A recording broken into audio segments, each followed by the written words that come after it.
Você quer saber quais são os destinos mais procurados na hora de viajar? Bom, você vai conferir agora nessa reportagem super bacana que a Laís Marina fez. O Curitibano em Pauta estava à procura de grupos de amigos que se aventuraram pelo mundo. E encontramos 3 deles que se aventuraram pela Europa, fizeram um mochilão por lá e passaram 26 dias viajando, conhecendo lugares diferentes e trouxeram também muitas experiências e agora eles vão contar pra gente. Eu vou começar conversando com o Vinícius. Vinícius, conta pra gente como é que surgiu primeiro a ideia do mochilão. Então, a ideia começou há muito tempo atrás, acho que 1, 2 anos. E eles primeiro os dois procuravam mais um para completar essa viagem, porque 3 a gente achava que era um número melhor e que mais fácil de achar a hostel, mais fácil de achar tudo. E quem ajudou a reforçar essa ideia toda, martelou, foi o pai do Thiago, que é o Marcos. Ele sempre falando pra gente que era bom fazer tudo, e ele que acabou acontecendo depois de 1, 2 anos de elaboração, e agora visitamos mais 10 países e estamos aí. Vamos já passar a pergunta para o Lucas. Conta pra gente, Lucas, como foi o início dessa aventura? Por onde vocês passaram primeiro? Quais foram os lugares que vocês conheceram? Bom, primeiramente a gente chegou diretamente em Ibiza. Foi o lugar que a gente acabou gastando um pouquinho mais de dinheiro, até foi meio que estrategicamente pensado. Depois nos aventuramos por Barcelona, também foi um lugar totalmente incrível. Fizemos uma breve passagem por Lyon, na França. E também foi meio que uma parada, porque a gente tinha como objetivo chegar à Suíça, só que como era um país muito caro, a gente estava com um budget não tão grande assim também.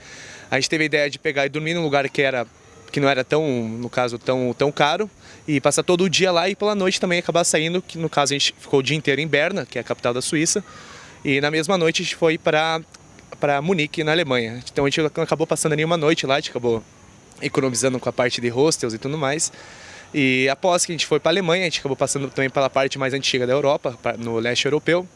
No caso, a gente foi de Munique, a gente foi para Budapeste a gente foi para Cracóvia, Praga, e depois acabamos retornando um pouquinho mais também para o oeste, voltando para o norte da Alemanha, na capital de Berlim. Depois fomos para Amsterdã, fizemos uma parada de um dia, e também depois fomos para a Bélgica, onde a gente ficou em Bruxelas, onde teve um festival de música eletrônica muito grande lá, que ficamos 2, 3 dias lá.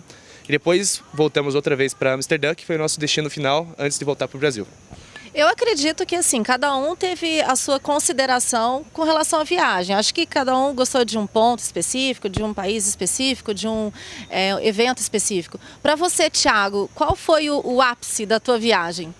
Bom, para mim, com certeza, o ápice foi Praga e Amsterdã. Foi 2 lugares que chamaram muita atenção pela atmosfera do lugar. Um lugar bem amigável, com bastante pessoas que respeitam as outras, sabe? Gostam de ajudar e também gostam de fazer, interagir. Não são pessoas fechadas, bem mais amigáveis mesmo. E me fala um pouquinho sobre a cultura, Vinícius. O que vocês viram de diferente? Tem alguma curiosidade que vocês possam passar para os outros associados?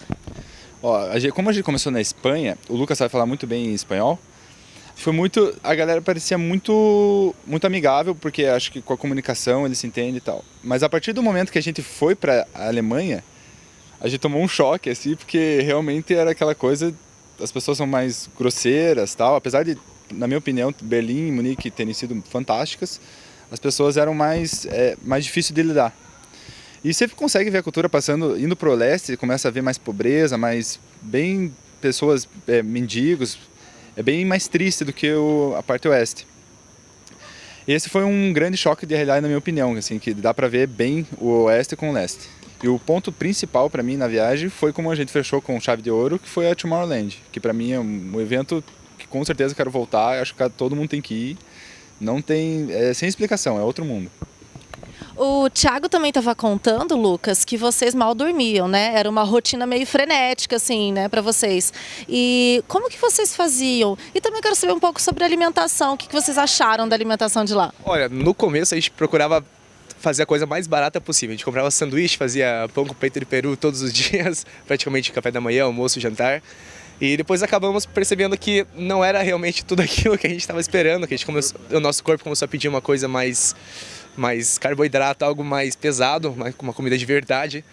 E então acredito que, principalmente que nem o Thiago acabou comentando no começo assim, não, agora eu realmente preciso ter uma alimentação melhor. Então assim, às vezes a gente até ficava com um pouco de dor de cabeça, era uma rotina muito agitada. A gente, por exemplo, assim, a gente não tinha muitos dias para cada país, até porque conversando com muitas pessoas também que realizavam essas viagens, elas comentavam que a partir de 2, 3 dias em cada cidade, você acabava meio que ficando mais tranquilo, você acaba ficando meio que mais relaxado, ficava às vezes até o próprio dia inteiro no hostel, e isso a gente meio que pensava que seria meio que um desperdício de tempo. A gente queria otimizar de uma forma mais proveitosa possível, e também nesses 28 dias no total que a gente acabou viajando, não teve um dia que a gente realmente ficou um dia assim para descansar. Falou assim, não, tudo realmente foi planejado, tudo que a gente planejou, todo o itinerário que a gente fez antes mesmo de viajar, tudo foi de uma forma rigorosamente seguida.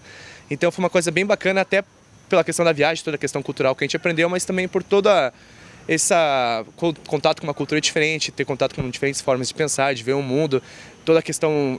O que também me chamou muita atenção foi depois da Segunda Guerra Mundial, como que foi dividido a Alemanha, toda essa questão como a Hungria foi muito afetada tanto pela União Soviética como também pelos nazistas. Então eu acho que além dessa parte da festa, da viagem, foi um enriquecimento cultural muito grande. Legal. E Thiago, me fala um pouquinho sobre os pontos turísticos que vocês visitaram, né? Você comentou que teve alguns que você até gostou, mas outros também te chamaram mais atenção, né? Vamos falar um pouquinho sobre isso.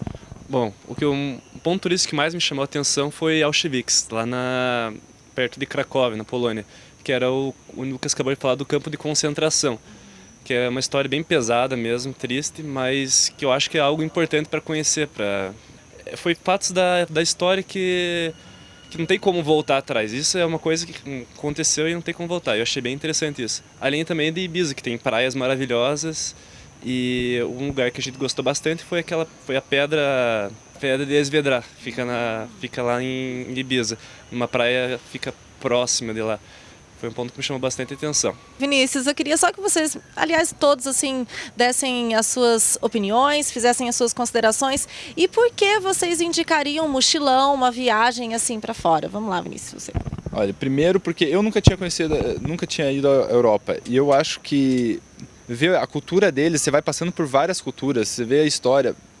Como o Thiago falou, a gente foi vendo os traços da Segunda Guerra Mundial pelos países que a gente passava. Isso é muito legal, é muita cultura. E é difícil você conseguir fazer isso em outra viagem que não seja um mochilão, que você não esteja planejando viajar por 10 países. Olha, eu acho que o mochilão foi muito importante também, porque a pessoa acaba saindo um pouquinho da zona de conforto, né? Geralmente está acostumada já com os pais, está acostumada a ficar em hotéis, geralmente tem uma comidinha um pouquinho melhor, não tem tanto... Você não precisa, no caso assim, correr atrás das coisas, geralmente você já tem pacote turístico, alguma coisa. Já quando você faz mochilão, também é uma forma mais econômica, geralmente para os jovens, quando não tem tanta disponibilidade financeira, quando está viajando com os pais, eu acho que é uma oportunidade bem bacana também para conhecer pessoas que estão viajando, também você acaba tendo um círculo de amigos assim, de pessoas de todos os lugares do mundo, conhece, por exemplo, a cultura de verdade, não é só aquilo que estão passando na TV sobre um determinado país, você acaba conversando com uma pessoa sobre o que realmente acontece no seu país.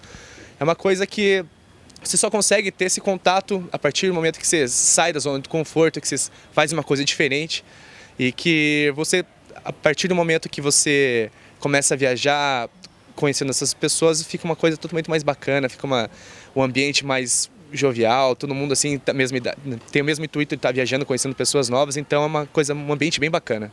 Para mim, o que a viagem vale mesmo é você saber planejar a viagem. Como o Vinícius falou ali, a gente pegava o hostel um dia antes e a gente não tinha certeza se ia ter disponibilidade.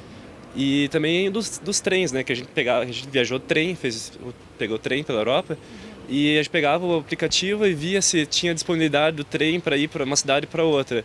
A gente via isso na hora, pegava as mochilas e ia. Se por acaso a gente planejasse errado, a gente acabava perdendo o trem, perdendo a reserva do hostel, e isso acabava prejudicando. Então o ponto principal que eu vejo é além do o planejamento e a interação entre nós mesmo. Valeu, obrigada meninos, obrigada pela dica. Bom, essa foi a dica então de viagem que esses 3 amigos fizeram pela Europa. Espero que vocês tenham gostado. Que legal, quero conhecer todos esses lugares. E o Curitibano em Pauta dessa semana está terminando agora, mas semana que vem tem muito mais. Espero você. Tchau, tchau!